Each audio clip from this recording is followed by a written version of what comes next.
भारतवर्ष की तीसरी सबसे लंबी नदी कृष्णा का उद्गम होता है महाराष्ट्र के सुंदर हिल स्टेशन महाबलेश्वर से और फिर अपनी लगभग 1400 किलोमीटर की यात्रा करते हुए कृष्णा नदी अपने आखिरी पड़ाव में पहुंचती है आंध्र प्रदेश के विजयवाड़ा में, जहां बना है नदी के ऊपर आखिरी बैराज प्रकाशम बैराज। और यहीं से कृष्णा नदी के समुद्र में मिलने का आखिरी सफ़र शुरू होता है। हम इस सफ़र में बनेंगे कृष्णा नदी के सहभागी और आपको लेकर चलेंगे उस स्थान पर जहां कृष्णा नदी का मिलन होता है सागर के साथ। पर क्या इस सफ़र के अंत में हम उस निश्चित स्थान पर पहुंच पाएंगे जहां कृष्णा नदी समाहित हो जाती है समुद्र में? और क्या कृष्णा नदी और सागर मिलन के इस स्थान पर मौजूद प्राचीन कृष्णावेणी देवी की मूर्ति तक हम पहुंच पाएंगे, जहां अब समुद्र का पानी ऊपर आने की वजह से पैदल पहुंचना लगभग नामुमकिन है? इस एपिसोड में हम कृष्णा नदी के अंतिम सफ़र की यात्रा में सिर्फ नदी ही नहीं बल्कि कृष्णा जिले के कुछ बहुत ही खास सांस्कृतिक पहलू को आपके सामने लेकर आएंगे। जैसे कि हम आपको लेकर चलेंगे प्राचीन कुचिपुड़ी गांव में, जहां भारत की विख्यात नृत्य शैली कुचिपुड़ी ने जन्म लिया था और एक विद्यालय और कुछ परिवार अभी भी इस कला को संजो कर रखने की कोशिश कर रहे हैं। और हम देख पाएंगे और मिल पाएंगे कृष्णा जिले की संस्कृति, खान पान और यहाँ के बहुत ही प्यारे लोगों को।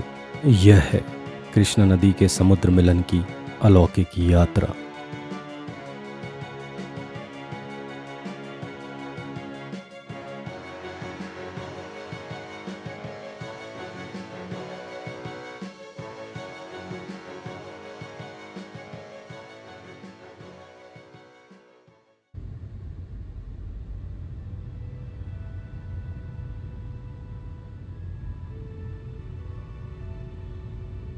दोस्तों, आज के सफ़र की शुरुआत हम कर रहे हैं आंध्र प्रदेश के बहुत ही खूबसूरत शहर विजयवाड़ा से। विजयवाड़ा ही वह स्थान है जहां से कृष्णा नदी का सागर मिलन का सफ़र शुरू हो जाता है, कई धाराओं में बंटकर।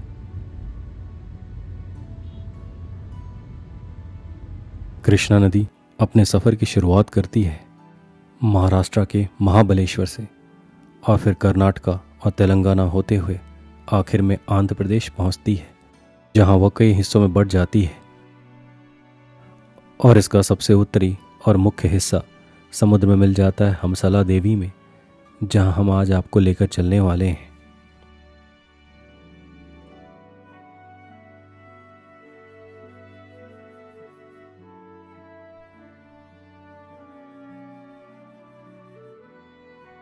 अभी हम हैं विजयवाड़ा में और यहीं है कृष्णा नदी पर बना आखिरी बैराज, जिसका नाम है प्रकाशम बैराज, जो कि बहुत ही विशाल है।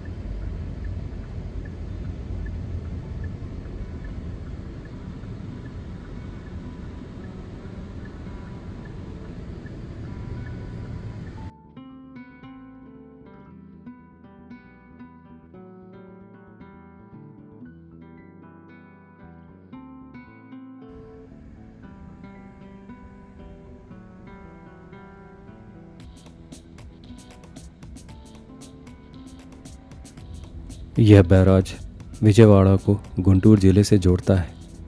इसका निर्माण 1852 में ईस्ट इंडिया कंपनी के द्वारा किया गया था, कैप्टन बकल, कैप्टन बेस्ट और कैप्टन लेक के द्वारा।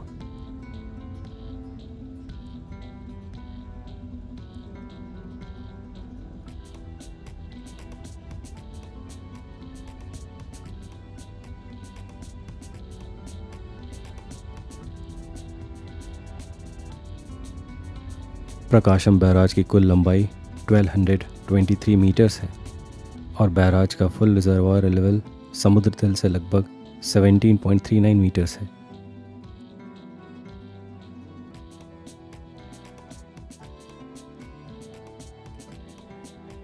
इसका जल भंडारण लगभग 3.07 टीएमसी है और इसमें 70 गेट्स हैं जो कि बाढ़ की पानी को नियंत्रित करते हैं।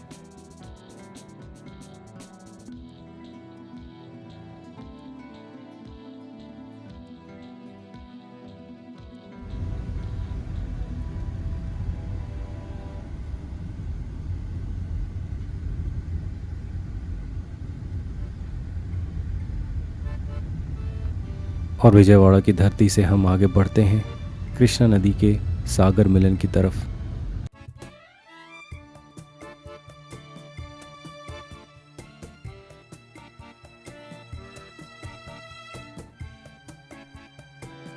हम विजयवाड़ा से हंसला देवी तक मैप पर दिखाए गए मार्ग से पहुंचेंगे।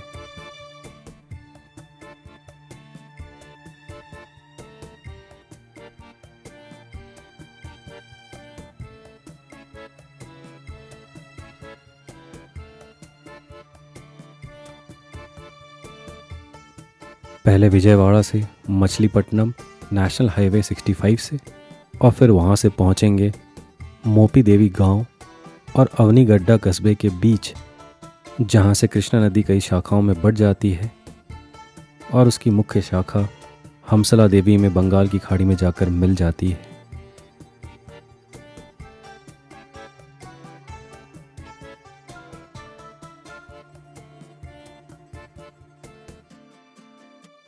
हम अपने स्थानीय मित्र के साथ इस सफ़र पर आगे बढ़ ही रहे थे, तभी हमें यहाँ एक बहुत ही इंटरेस्टिंग और ख़ास बात पता चली, और वह थी एक छोटे से गांव के बारे में, जो कि हमारे मूल मार्ग से थोड़ा हटकर है। पर वह गांव इतना ख़ास है कि उसे हम नज़रअंदाज करके आगे नहीं बढ़ सकते थे, इसलिए हमने थोड़ा डिटूर लिया और हम चल दिए इस खास गांव की तरफ।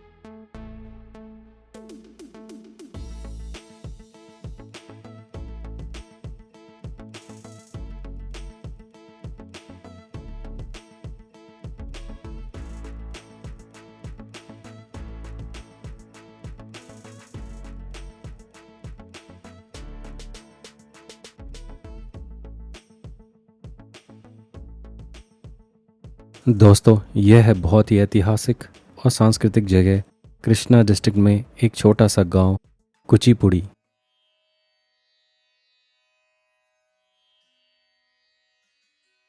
और आपको नाम से ही ज्ञात हो गया होगा कि यह गांव इतना खास क्यों है।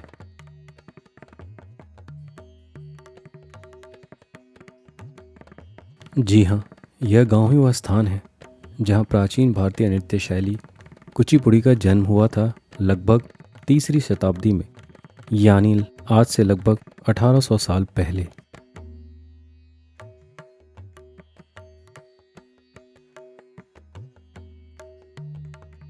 बाद में 17वीं सेंचुरी में शिहेंद्र योगी द्वारा इसे पुनर्जीवित किया गया, और इसी वजह से इस गांव में मौजूद सरकार द्वारा चलाए जा रहे कुचिपुड़ी विद्यालय का नाम शिहेंद्र योगी के नाम पर है।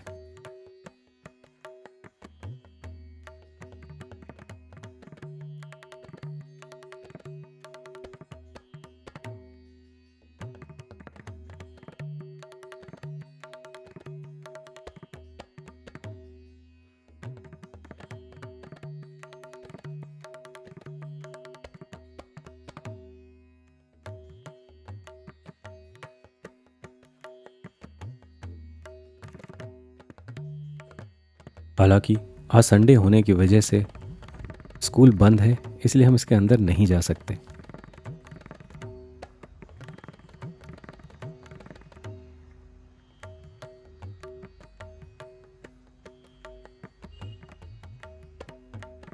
कुचिपुड़ी नृत्य में 52 से 55 हस्त मुद्रा है, जो कि इसे एक शिल्प के खंभे पर प्रदर्शित किया गया है। यहाँ पर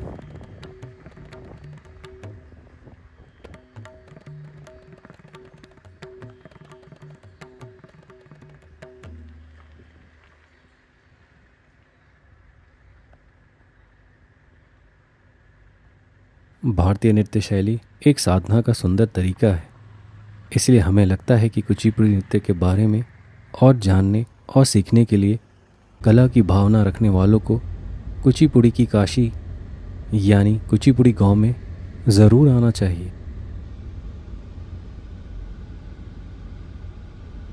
इसका एक और कारण यह भी है कि अब पारंपरिक रूप से कुचिपुड़ी अपनाने वाले परिवार यहाँ काफ़ी कम रह गए हैं।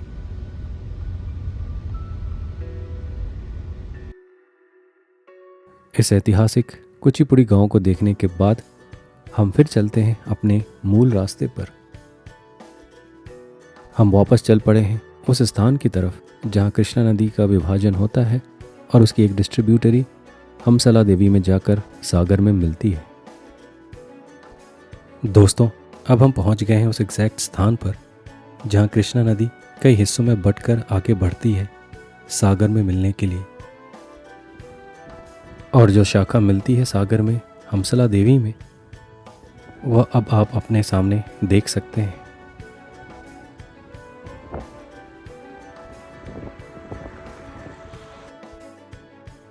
और आप मैप पर आप देख सकते हैं वह ब्रिज जहां हम खड़े हैं। सामने जो आपको छोटा ब्रिज दिख रहा है वह है पुलीगड्डा ब्रिज, और जहां मैं खड़ा हूं वह है पुलीगड्डा का मुख्य कृष्णा ब्रिज।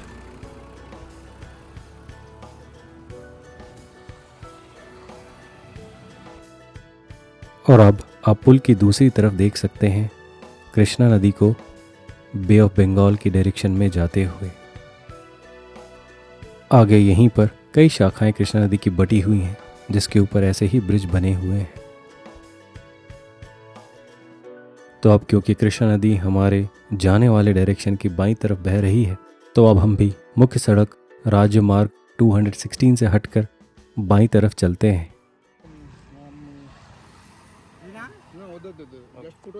पर आगे बढ़ने से पहले हमें पुल के ऊपर कुछ अलग तरह के फल बिकते हुए नजर आए,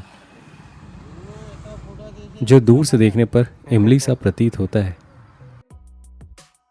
और यहाँ के लोग इसे बहुत चाव से खाते हैं, तो हमने भी इसका स्वाद चखा। इस फल को आपके स्टेट या एरिया में क्या कहते हैं?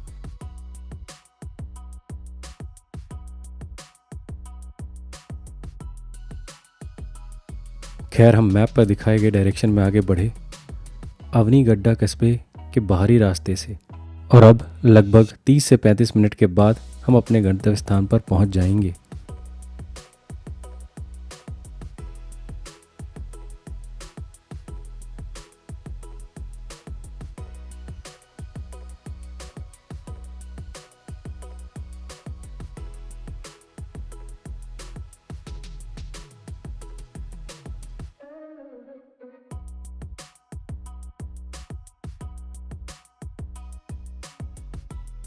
इस सफ़र में जिस भी इलाके से हम गुजरे वह सारा इलाका कृष्णा डिस्ट्रिक्ट में ही आता है।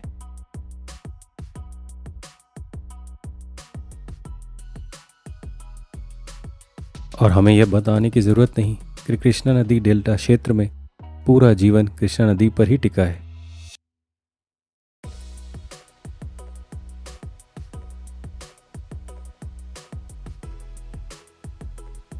पर हाँ, कृष्णा डेल्टा में पानी का बहाव थोड़ा गोदावरी डेल्टा से कम है, क्योंकि कृष्णा नदी के बहाव में कई बड़े बांध बने हैं।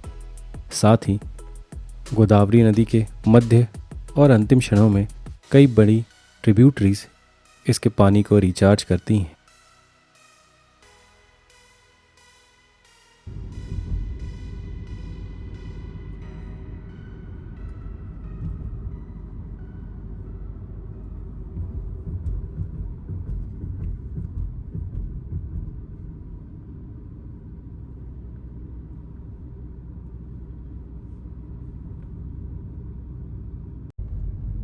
हमसला देवी के सबसे नज़दीकी कस्बे कोडूरू से अभी हम गुजर रहे हैं। यहाँ से हमसला देवी सिर्फ 9 किलोमीटर दूर है।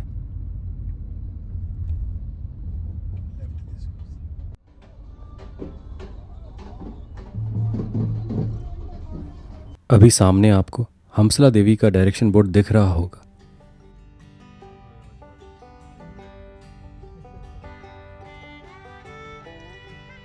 थोड़ा आगे बढ़ते ही हमें कुछ दूरी पर एक काफ़ी प्रभावी प्रतिमा नजर आई, और हमें लगा वह कृष्णा वेणी यानी कृष्णा देवी जी की मूर्ति होगी।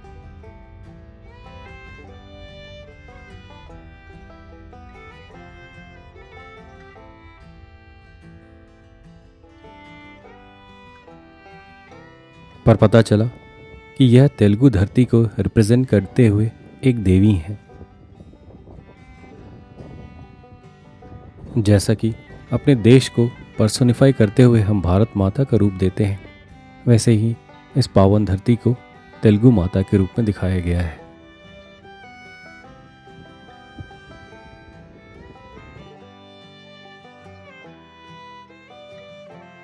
अब हम लगभग कृष्णा नदी के बगल से ही चल रहे हैं, उसके बहाव के साथ साथ ही, और हम उसके साथ ही पहुंचेंगे बे ऑफ बंगाल तक। अभी आप देख सकते हैं कृष्णा नदी को अपने सामने बहते हुए, और यहाँ से बे ऑफ बंगाल की तरफ जाते हुए, जो कि यहाँ से सिर्फ कुछ किलोमीटर्स की दूरी पर है।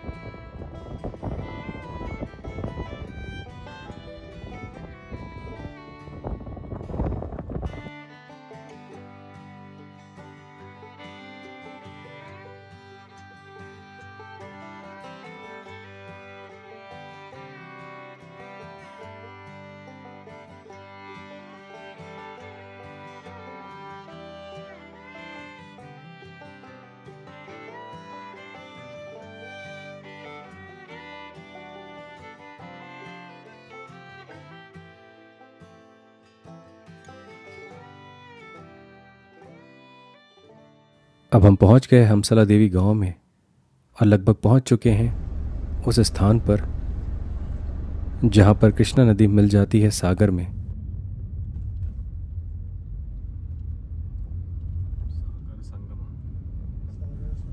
पर अभी आप वो जो मैप पर देख सकते हैं, वह इलाका जो हरे रंग में दिखाई पड़ रहा है, यह पूरा मार्शी लैंड है जो कि मैंग्रोव से ढका हुआ है। पर यहाँ जाने का कोई रास्ता है या नहीं, हम यह सोच ही रहे थे, तभी थोड़ी दूर आगे हमें एक गेट नज़र आया। इस एरिया को एक इको टूरिज्म क्षेत्र में डेवलप किया गया है, और अंदर जाने के लिए शुल्क है जो कि आप सामने देख सकते हैं। और यहाँ से एक सिंगल व्हीकल रोड सीधा जाता है मैंग्रोव के सुंदर जंगलों के बीच से हमसला देवी बीच तक।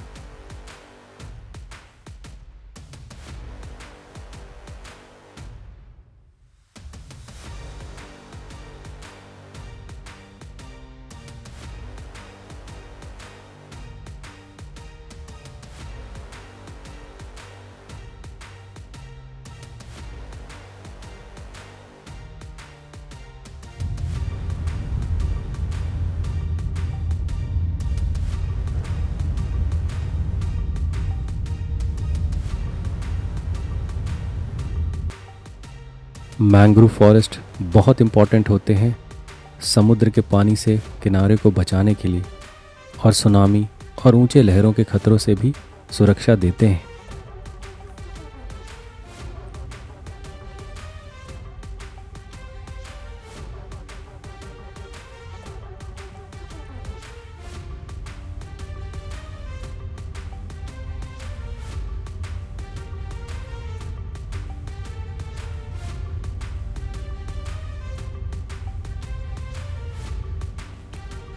इनका होना हमारे कोस्टल सर्वाइवल के लिए बहुत ज़रूरी है।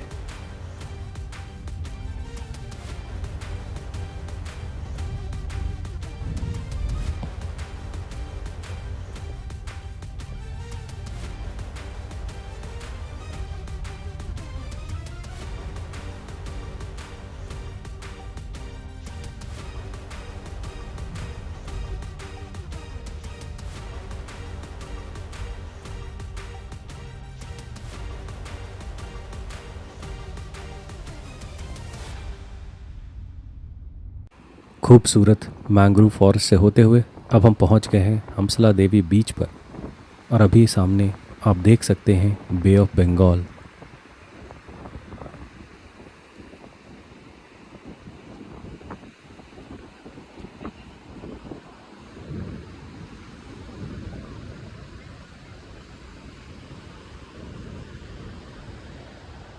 तो दोस्तों, मैप पर अभी हम यहाँ हैं, और यह है वो स्थान जहाँ कृष्णा नदी मिल रही है समुद्र में, और हम बीच पर चलते हुए कुछ किलोमीटर दूर संगम वाले स्थान पर पहुंच जाएंगे। आप भी यही सोच रहे हैं ना, हमारी तरह? पर स्पॉटलाइट और एडवेंचर तो एक दूसरे के पूरक हैं, तो इतनी आसानी से कहाँ होगा। जब हमने वहाँ जाने का रास्ता पूछा तो पहले स्थानीय लोगों ने और बाद में आंध्र प्रदेश पुलिस के जवानों ने हमें वहाँ जाने से मना कर दिया, क्योंकि उस इलाके में समुद्र काफ़ी ऊपर तक आता है और अब वहाँ जाना अलाउड नहीं है। वहाँ पर जाने का काफ़ी खतरा होता है।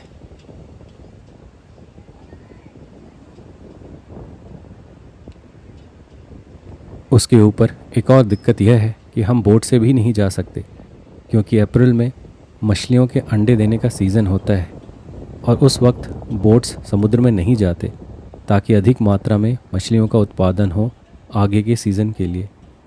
फिर क्या था, हम फंस गए। इसके बाद शुरू हुआ दौर संभावनाओं को तलाशने का, पर कुछ निकल नहीं रहा था।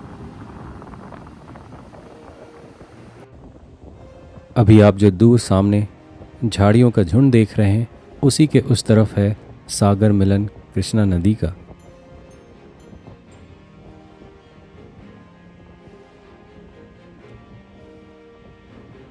फिर एक छोटी आशा की किरण नजर आई।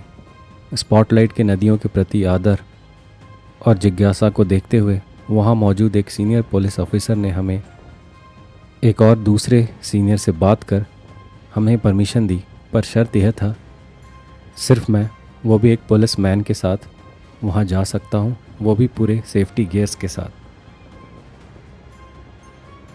और बीच में अभी कहीं खतरा दिखता है तो वापस आना पड़ेगा। और एक और बात, हाई टाइड का खतरा देखते हुए हमें यह यात्रा 15 से 20 मिनट में ही पूरी करनी होगी। हमें तो ऐसा लगा कि जैसे हमें संजीवनी बूटी ही मिल गई है और हम एपी पुलिस के साथ उनके बाइक पर चल दिए वहाँ तक जहाँ तक बाइक जा सकती थी।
मुझे लगा था झाड़ियों के उस पार एकदम पास होगा संगम स्थान, पर यहाँ से लगभग 1 किलोमीटर और दूर है जहाँ पर नदी मिलती है समुद्र में।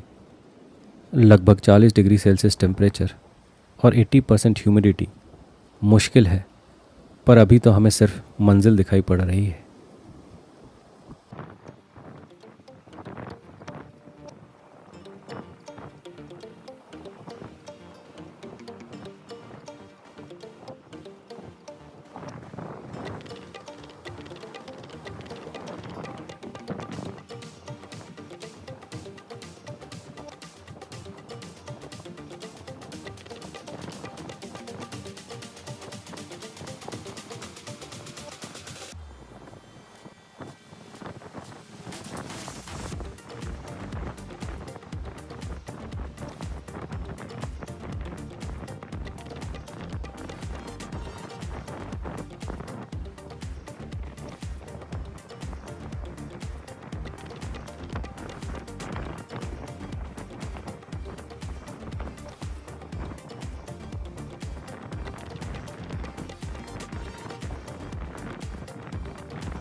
लगभग 1 किलोमीटर चलने के बाद पता चला कि हमें 1 और किलोमीटर चलना है। यह तो एक मिराज या मृग तृष्णा की तरह है, जितना पास पहुंचो उतना ही दूर लगता है।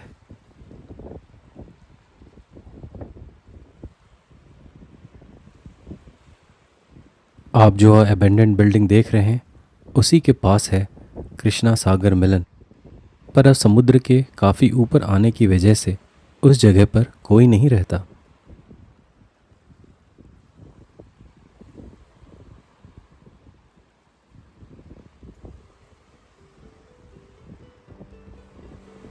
दोस्तों, हमारे दो मकसद हैं।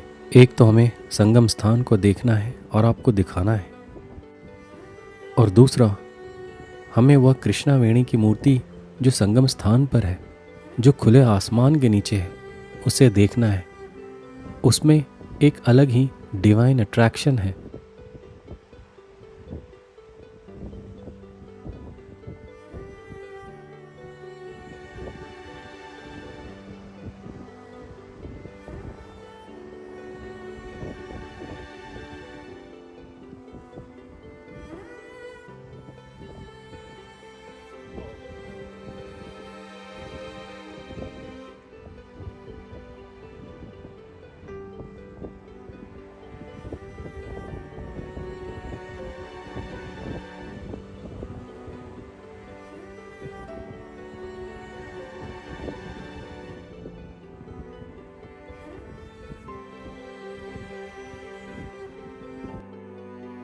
आखिरकार वह घड़ी आ गई जिसके लिए हमने इतना लंबा सफ़र और इतना इंतज़ार किया था।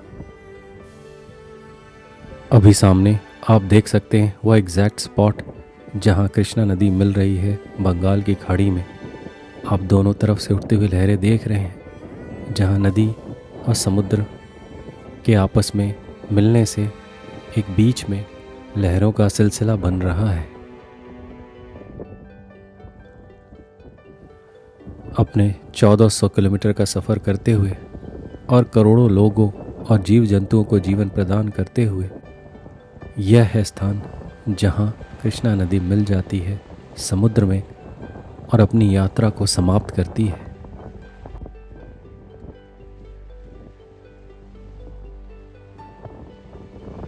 और अब चलते हैं उस अलौकिक दृश्य के पास जहां है कृष्णा वेणी जी की मूर्ति। जो कि अपने संगम को होते हुए देख रही है।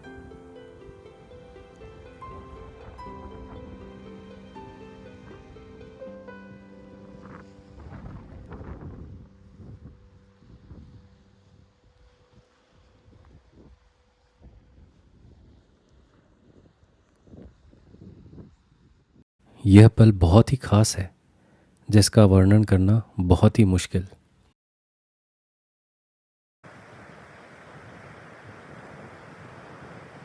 अब हम वापस लौट रहे हैं। हमें जो 20 मिनट का समय मिला था वो कब का ख़त्म हो गया है, और अब हम भागते हुए वापस जा रहे हैं।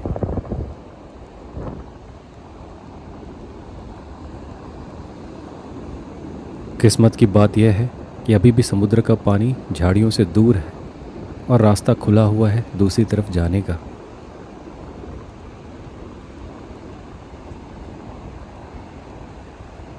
हम पूरे सेफ्टी मेजर्स लेते हुए पहुँचे दूसरी तरफ, और फिर बाइक पर वापस मेन बीच एरिया की तरफ।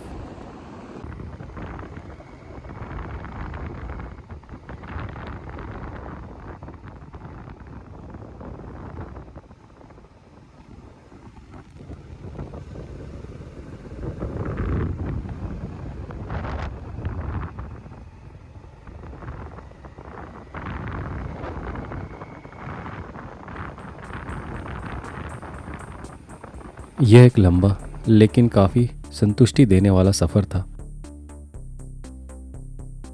और आंध्र प्रदेश में आने के बाद नदियों के अलावा दो और चीज़ें हैं जिनके हम फ़ैन हो गए हैं। एक है यहाँ के लोकल गांव के लोग, और दूसरा है यहाँ का खाना, जो कि एकदम सरल और स्वादिष्ट होता है। तो चलिए ट्रेडिशनल आंध्रा मील, या जिसे यहाँ पर टिफ़िन मील भी कहते हैं, वह खाने।